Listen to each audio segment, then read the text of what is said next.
right, so when we think of our UU tradition, names like Emerson and Thoreau and Margaret Fuller come to mind. They may have been radical in their times, but I think we've absorbed their ideas by now, and they come across as venerable and possibly slightly dull. And then there is the ACLU, American Civil Liberties Union.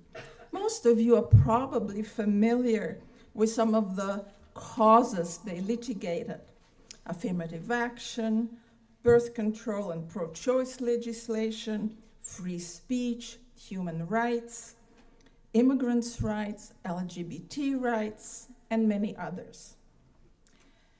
And then there was all the agony and ecstasy in the McCarthy era of the 50s, when they actually defended communists.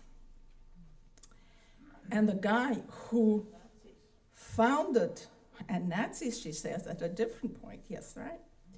And the guy who founded the ACLU, some guy called Roger Nash Baldwin. Have you ever heard of him? Well, let me announce it to you.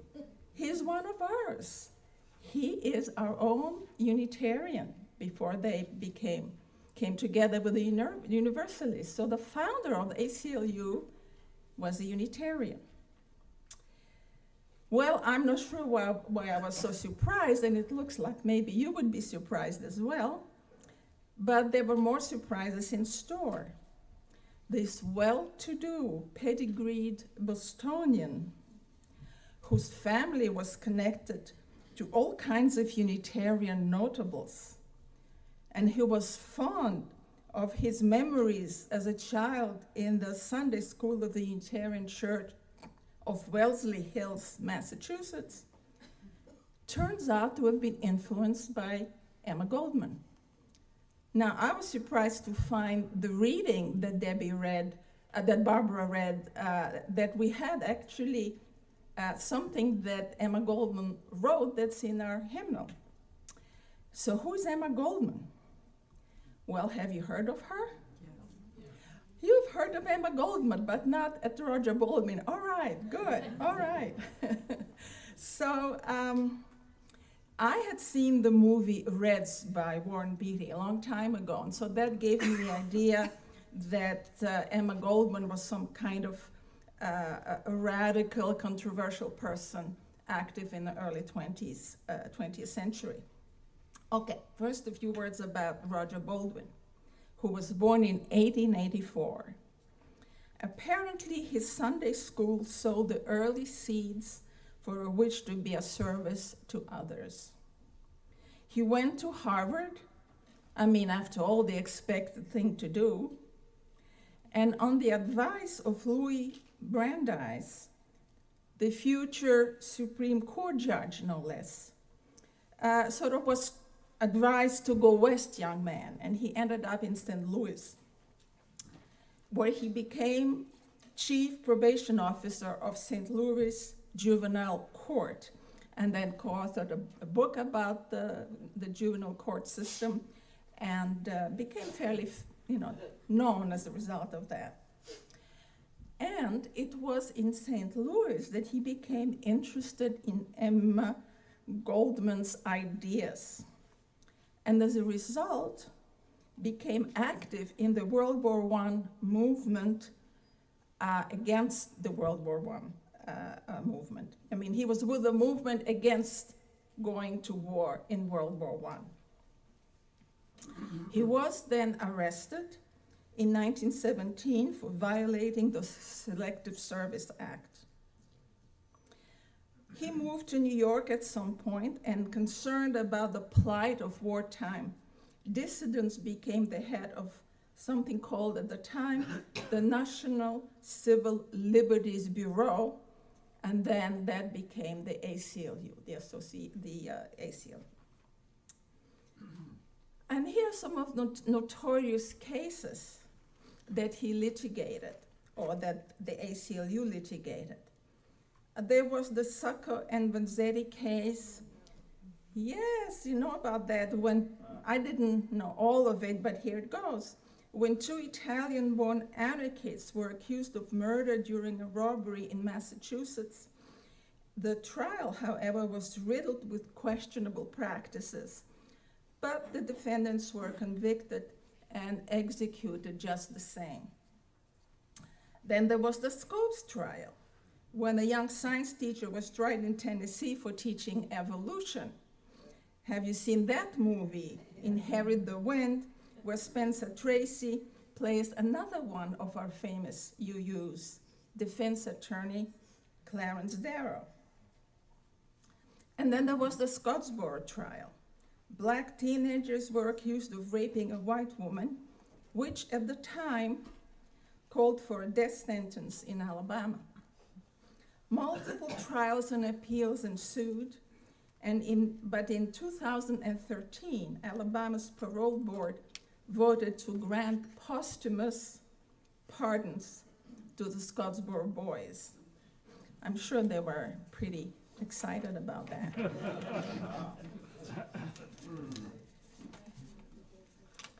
As so many in his days, Roger Baldwin believed in democratic socialism.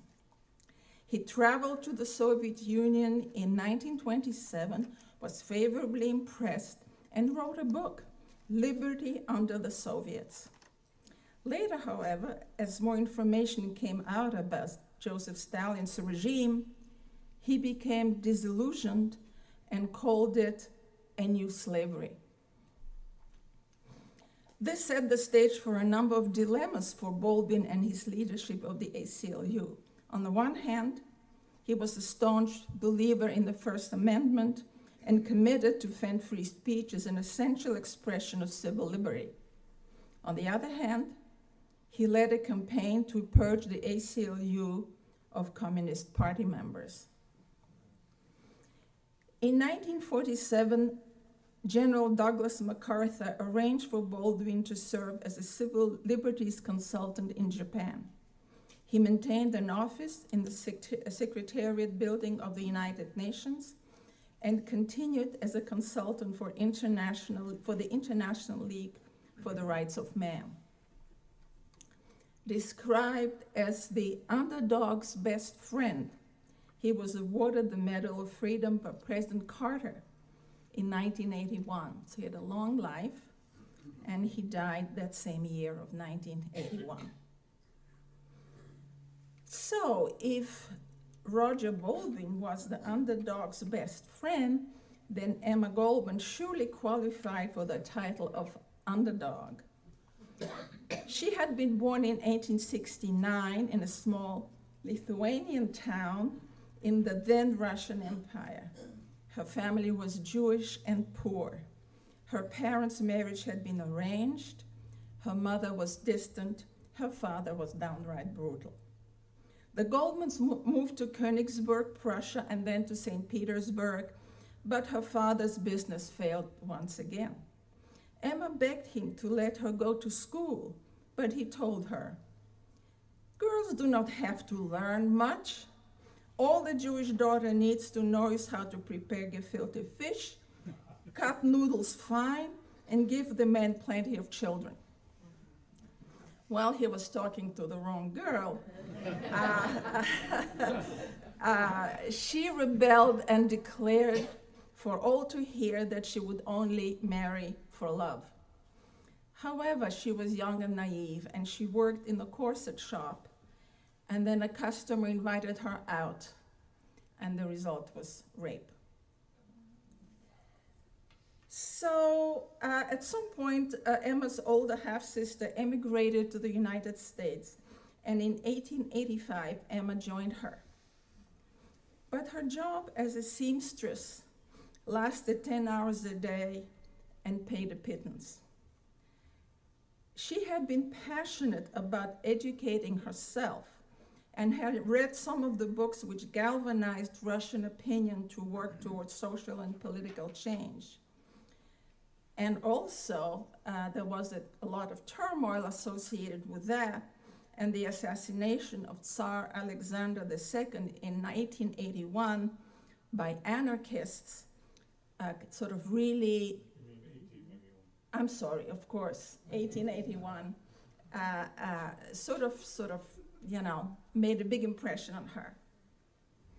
But the event in the new country, which propelled her into activism, was the 1886 Haymarket Affair, or massacre, or riot, depending on who tells the story. There had been a peaceful labor demonstration on Market Square in Chicago to support workers striking for an 8-hour day. Someone threw a bomb at the police, who retaliated, and several police and civilians were killed, and many wounded. In the ensuing trials, 8 anarchists were convicted and 4 of them hanged the following year, 1887.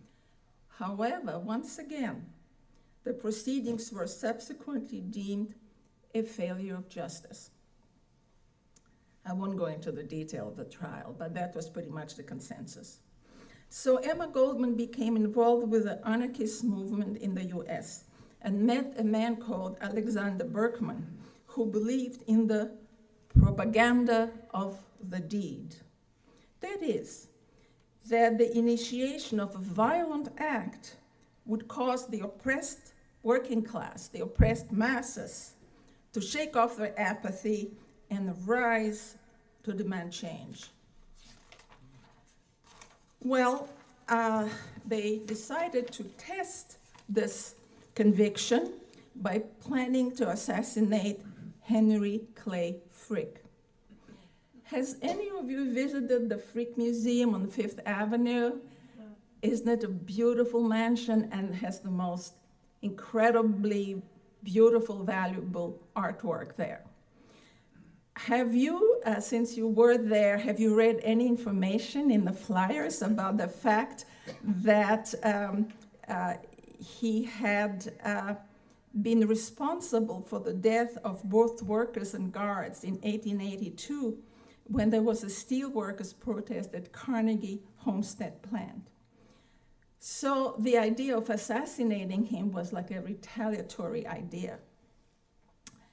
So this guy, Berkman, decides to assassinate Frick, and it doesn't work out. The man is just slightly wounded, and Alexander Berkman ends up in jail for 22 years. Emma, what's Emma's role in this? Well, Emma's assignment had been to explain the political implications of Berkman's sacrificial act, sacrificing Frick and sacrificing himself, because he would obviously be arrested for his deed.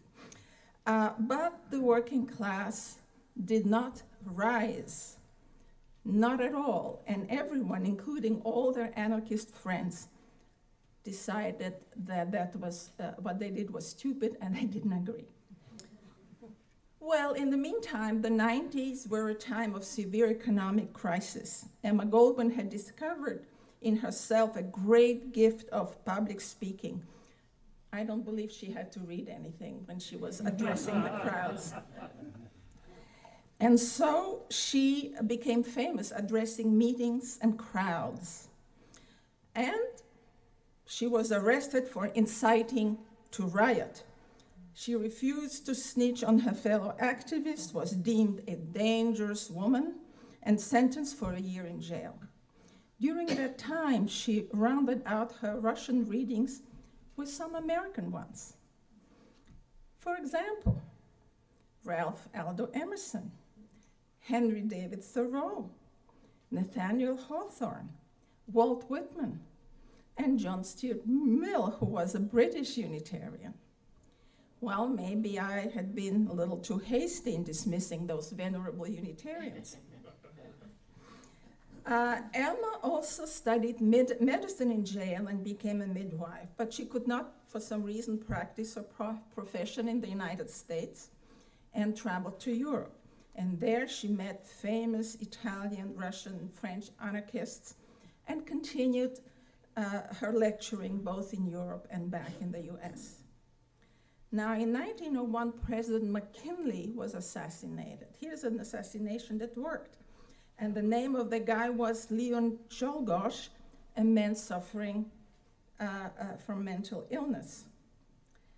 And so this became an excuse to implicate Emma Goldman and other activists, although the assassin himself said she had nothing to do with this.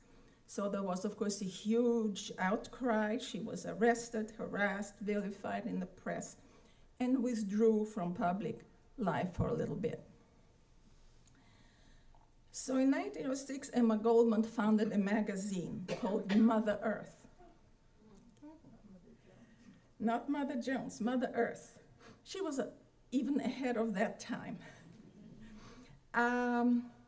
In that magazine, she wrote about things like labor issues, prisons, anarchism, politics, atheism, militarism, capitalism, sexuality, free love, feminism, and much more. She befriended Margaret Sanger on the issue of birth control, and both were arrested under the Comstock Law, which prohibited the dissemination of, quote, obscene, lewd, and lascivious articles.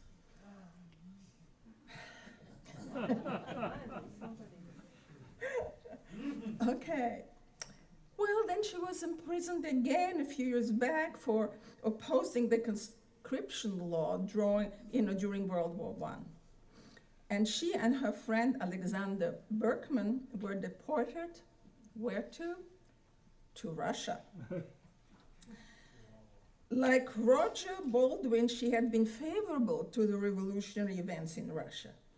But once there, she was shocked to hear a party official refer to free speech as a bourgeois superstition. They witnessed also the Kronstadt rebellion when sailors demanded better food rations and more union autonomy and were brutally suppressed. So they left Russia and lived in Germany for a while. And then Emma Goldman and Alexander Berkman went their separate ways at some point, and she led a peripatetic life between England, France, and Canada.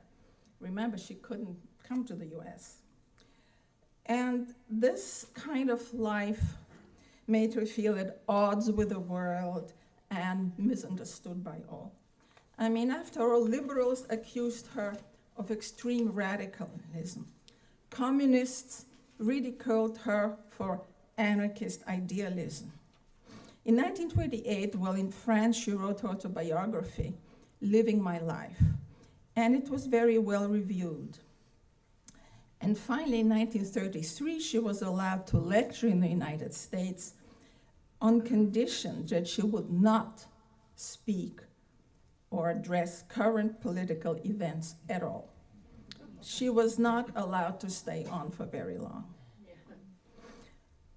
When the Spanish Civil War broke out in 1936, it finally gave Emma Goldman a chance to live her convictions again. In all my life, she wrote, I have not met with such warm hospitality, comradeship, and solidarity. But communist-led forces attacked anarchist strongholds and broke up agrarian collectives. International support went to the nationalists, to Franco, and they won the Spanish Civil War, and Emma returned to Canada. As World War II loomed on the horizon, Emma Goldman maintained her conviction that the power of the state led inevitably to loss of liberty, injustice, and war. She felt the extreme brutality of Nazi and communist governments differed from democratic ones only in degree, but not in kind. And she died in Canada in 1940. So we'll continue. So let us briefly review the lives of Roger Baldwin and Emma Goldman. So he was an upper-class American with all the benefits this entails. But he was also heir to a special historical tradition, Unitarian Universalism. She was a Jewish Russian immigrant, typical of such immigrants fleeing hardship in the old country and prepared to struggle for a better life in the new one. Now, if she had been prepared to be a seamstress in the sweatshops and stayed married to raise a family in the slums of those days, chances are that her path, and that of Roger Baldwin would have never crossed. But then she too came from a certain tradition, a tradition of rebellion and struggle and ideals of liberty and justice brewing in the Russian Empire of the time.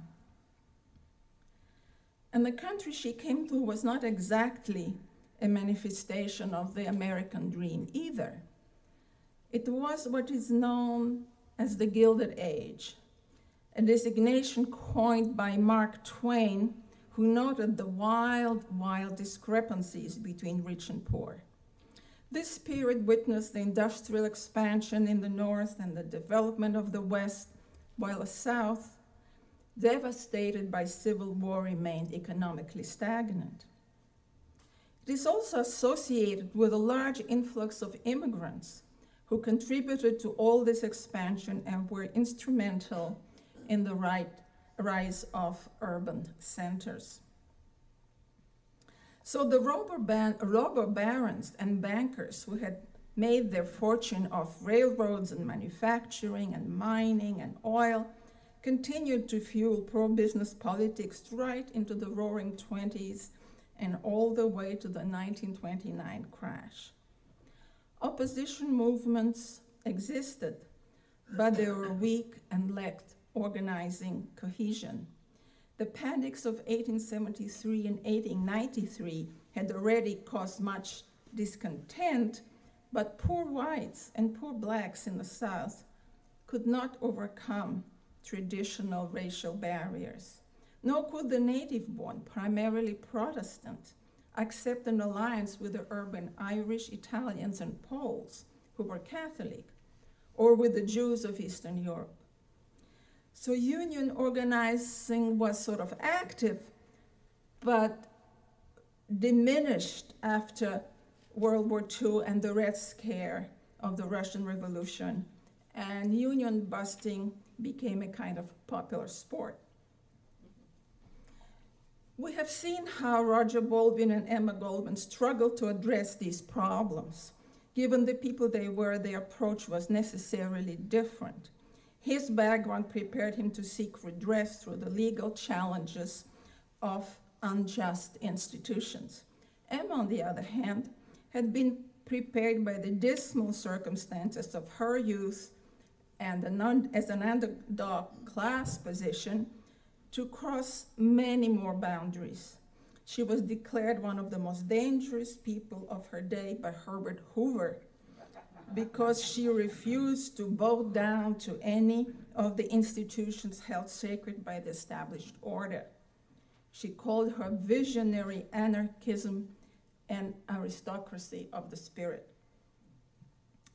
So we have glimpsed the lives of our two protagonists in context of the Gilded Age, and we could happily leave them there.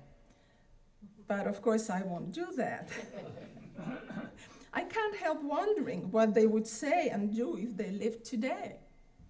Would Roger Baldwin not worry that evolution is still questioned and that creationism is taught in many schools?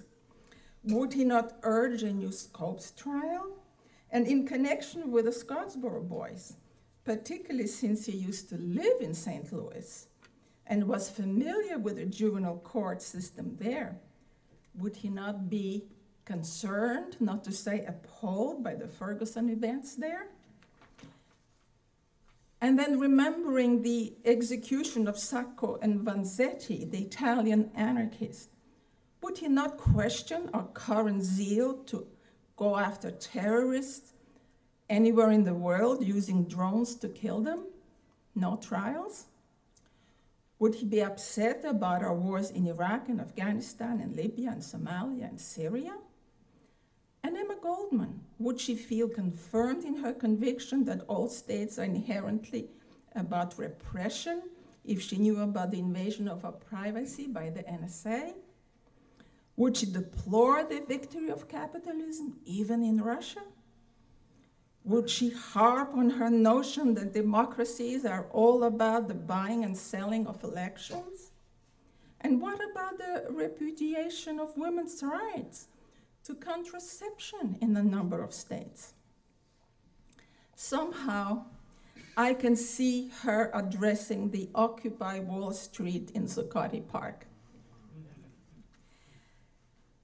And neither Roger Baldwin nor Amy Goldman ever even heard of climate change. What would they say to that, Vince? I guess I've painted a picture of a new Gilded Age, and in order not to depress you altogether, I'm going to stop and ask you, given all our challenges, is there something we can learn from Roger Baldwin and Emma Goldman to address them?